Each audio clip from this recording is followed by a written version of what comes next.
Assalamualaikum warahmatullahi wabarakatuh. Alhamdulillahilladzi ja'ala hadza syahrul ramadan syahrus siyam. Nashhadu an la ilaha illallah wa nashhadu anna muhammadan abduhu wa rasuluhu. Allahumma salli wa sallim ala sayyidina wa habibina wa syafiina Muhammadin sallallahu alaihi wasallam. Bapak Ibu sekalian, dalam melaksanakan ibadah Ramadan, baik kita berpuasa, kita sahur, kita tarawih, terutama ibadah-ibadah inti salat berjamaah, itu diantara kita ada perbedaan-perbedaan. Nah, namun perbedaan-perbedaan seperti ini jangan sampai mengundang kita untuk menjadikan bahan konflik, terjadi perselisihan di antara kita. Nah, ini perlu kita pahami ya, untuk demi kedamaian di antara kita bersama. Saya beri contoh sedang zaman Tuhan. An Abi Hurairah hina takbiratul ihram tadayadahu baina usunehi wa unki. Abu Hurairah ketika diajar bertakbir meletakkan tangan antara telinga dengan dagu. Jadi begini caranya. Abu Hurairah. Ummu Salmah hina takbiratul ihram tadayadahu amama sadrah, meletakkan tangan depan dada. Jadi ada begini, ada begini. Nah, ini kan sudah ada perbedaan.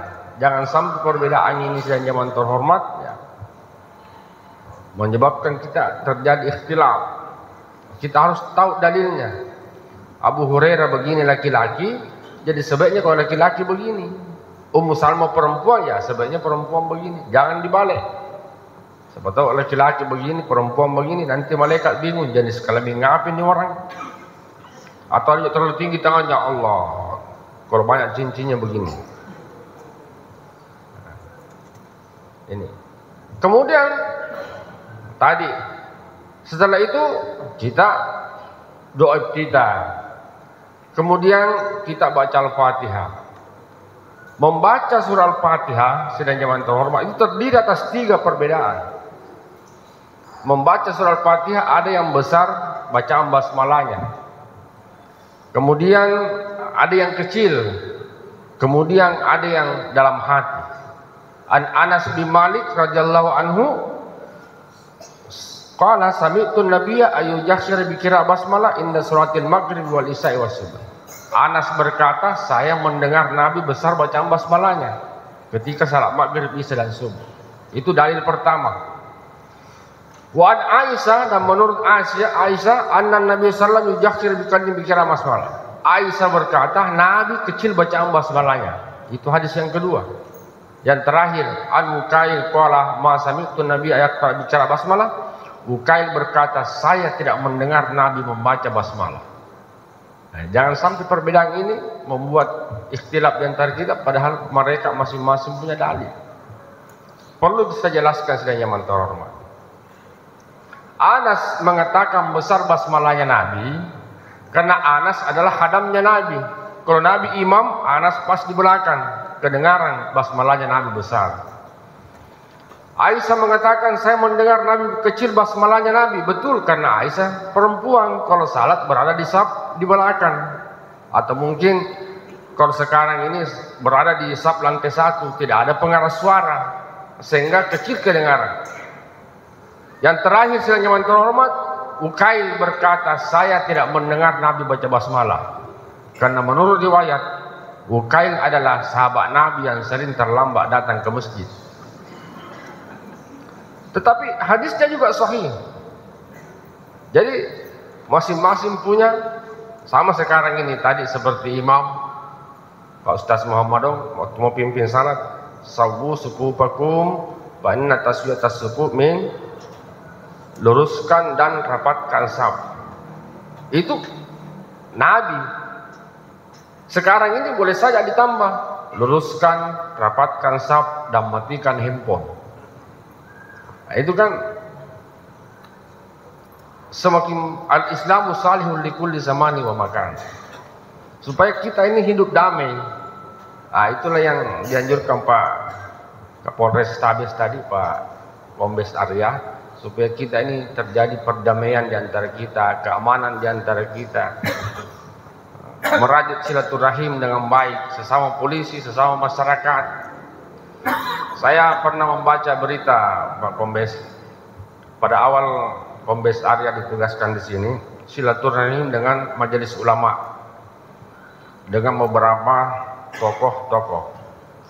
Nah, itu yang berlanjut sampai sekarang, silaturahim dengan beberapa jamaah di banyak masjid. Ada mungkin hal yang perlu saya usulkan ke Pak Kapolres secara pribadi ya. Di Makassar ini ada jamaah tarekat, waktu Kombes ngajib dulu. Setiap malam 21 Ramadan dia mendatangi jamaah tersebut. Dan ini kan punya masa Pak Komandan. Ada jamaah Halwatiyah, ada jamaah Saman, kemudian ada jamaah Naksabandiyah, ada jamaah Nasir. Inilah yang selalu berbeda-beda pendapat. Pak Kapolres Tabis mungkin bagus, nanti saya kasih beberapa alamat atau nomor kontak yang bisa dihubungi. Karena terjadi perpecahan di umat Islam kita ini di internal umat juga. Seperti tadi itu yang saya contohkan. Ada misalnya kalau mau lebaran nanti ini, ada yang melarang secara kubur, ada yang memerintahkan secara kubur. Yang mana benar kira-kira itu? Ini karena Nabi pernah melarang secara kubur dan ada hadisnya. Nabi juga pernah secara kubur. Qala Aisyah, "Anna ma fi kulli lailati kharaja Nabi sallallahu alaihi wasallam." Nabi setiap malam jam-jam 2 malam siar di makam Baki. Itu setiap jam 2 malam. Ini kalau kita mau konsisten mengikuti Nabi, sebaiknya secara kubur itu tengah-tengah malam. Tapi dan tidak bisa rombongan karena Nabi sendiri dan tidak ada senter itu waktu. Ini perbedaan dalam memahami. Sama juga bapak-bapak, ibu-ibu harus tahu. Kalau saya bertanya, berapa istrinya Nabi? Berapa? 14. Ada pendapat lain. Jadi begini, memang dalam sejarah Nabi menikah dengan Khadijah. Ya, selama Nabi menikah dengan Khadijah, Nabi tidak pernah beristri ke perempuan lain. Nanti meninggal Khadijah, baru Nabi menikah lagi. Artinya meninggal istri pertama baru bisa menikah lagi. Karena perintah untuk berpoligami itu turun ayatnya setelah Khadijah meninggal. Nah, ini kurang membuat kita persepsi yang berbeda. Ada yang mengatakan itu sunnah Nabi, itu bukan sunnah Nabi. Bapak-bapak, ibu-ibu, bahus bapak-bapak. Pasti bapak-bapak di sini ada yang panjang jenggotnya, toh? Ada yang panjang jenggotnya. Karena itu sunnah Nabi, itu perintah Nabi. Tawilul lihya wa ahlikus syawar. Panjangkanlah jenggot dan potonglah kumis. Itu perintah Nabi. Tapi perlu dipahami, tidak semuanya orang bisa panjang jenggotnya. Jangan dipaksa. Yang mana salah yang benar. Jadi memang ada perintah Nabi berlaku khusus untuk dirinya, tidak berlaku untuk umatnya. Ini kan yang begini biasa kita membuat perbedaan Bapak Ibu sekalian. Ini Pak Kapolres Tabes, perbedaan umat Islam. Nanti apakah 2 kali salat Idul Fitri atau tidak? Yang mana di luar Idul Lebaran, yang mana tidak? Ini kan terjadi ikhtilaf-ikhtilaf yang perlu kita tangani secara baik. Setidaknya yang terhormat, saya kira itu yang perlu saya sampaikan pada kesempatan berbahagia ini. Ya, tidak sampai 15 menit ya. Semoga kita di dalam bulan Ramadan ini mendapat keberkahan, dibahagiakan oleh Allah Subhanahu wa taala, keluarga kita, anak-anak kita, dan mendapatkan syafaat di kelak yaumul qiyamah. Wallahul muwaffiq ila aqwamit thariq.